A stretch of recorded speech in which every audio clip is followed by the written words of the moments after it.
dénonciation. C'est une communication inaugurale portant sur la place des lanceurs d'alerte dans la lutte contre la corruption qui est ici présentée à cette conférence publique. Une activité initiée en marge de la 19e édition des Journées nationales du refus de la corruption, se basant sur deux observations de l'analyse des approches définitionnelles du lanceur d'alerte, le communicateur du jour Diakalia Traoré, magistrat et personne ressource du réseau national de lutte contre la corruption RANLAC, définit le lanceur d'alerte comme étant une personne qui signale aux autorités compétentes l'existence d'un acte de corruption ou de tout autre acte menaçant l'intérêt général ou lui faisant entorse. En outre, le lanceur d'alerte n'est ni un délateur ni un activiste.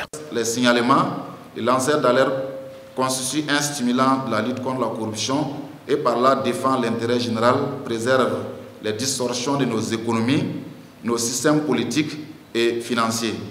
Et à cet égard, les lanceurs d'alerte se positionnent du côté du contribuable, des masses populaires, des structures et organisations de la société civile dans leur lutte contre la corruption, les détournements des deniers publics, les violations des droits humains et de façon générale pour la promotion de la bonne gouvernance.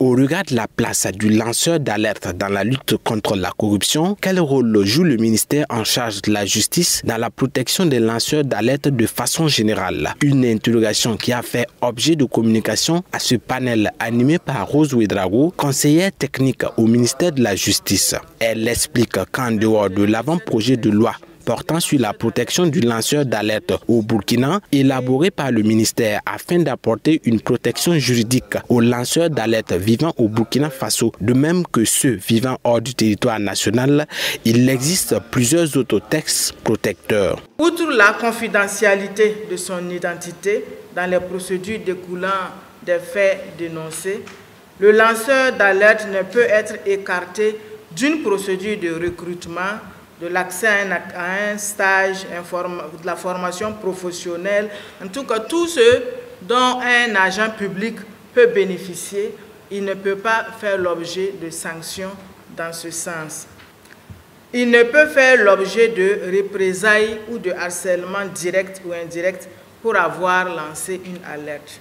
Et qu'en est-il de la relation existante entre médias et lanceurs d'alerte dans la lutte contre la corruption? Boukari Rouba, journaliste, par ailleurs secrétaire général de l'AJB, dans sa communication répondra que l'importance entre les deux entités n'est plus à démontrer, en ce sens que les lanceurs d'alerte sont des sources vivantes pour les médias. Par ailleurs, grâce aux lanceurs d'alerte qui informent les médias, plusieurs faits sont dévoilés. La relation entre les médias et les lanceurs d'alerte est fondamentale dans la lutte contre la corruption.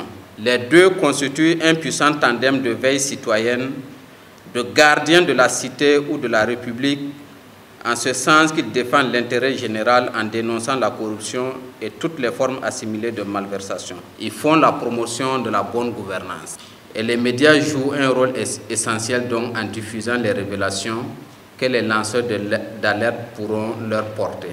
Ils ont donc un terrain commun, un point d'entente qui peut constituer donc un point de synergie. La protection des lanceurs d'alerte, rôle de la société civile, un sous-thème développé par le secrétaire exécutif du RANLAC, Sagado Nakanabo. Pour lui, les mesures de protection prises au RANLAC, lorsqu'une personne fait une dénonciation, l'identité de celui-ci est protégée ainsi que son information pendant tout le processus judiciaire. Le secrétaire exécutif du RANLAC a, au cours de ce panel, salué l'avancée du projet de loi sur la protection des lanceurs d'alerte qui se trouve actuellement au secrétariat général du gouvernement.